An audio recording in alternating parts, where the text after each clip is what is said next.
Time now for a check-in on the local market with our business reporter Edward Boyd. And Ed, what are we expecting in the session ahead?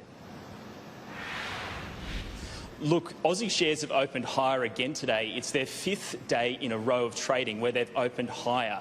We can see positive gains across the market this morning.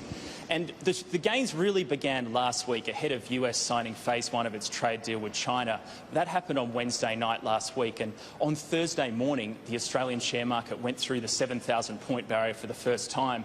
The ASX 200 is now up about 6% for the year. Looking to the markets today, with iron ore prices and gold prices increasing a little bit overnight, we could see some movement in our miners. And the Aussie dollar is currently just under 68 US cents. All right, well, pretty positive territory so far, I guess, and some positive news has filtered through on the trade front. But what else are we looking at for this week, Ed? Look, there isn't too much economic news today, but obviously the unemployment numbers will be released on Thursday, which will be closely watched. But later tonight, the International Monetary Fund is releasing its global economic outlook, and this is what analyst Kyle Rodda has to say about that.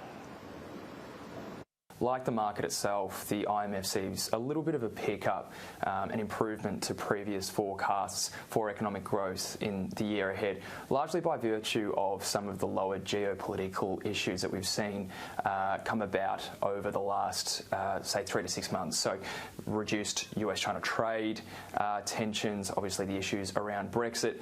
Now, the last forecast from the IMF for 2020 suggested that growth should come in across the globe at about 3.5%. For the year ahead. Any beat on that number would certainly vindicate the market's view right now that the global economy is showing some tentative signs of a turnaround, and that some of the optimism we are seeing in financial markets is somewhat warranted. Interesting stuff there. So I'll have more details for you later today for the market close. Back to you, Tom.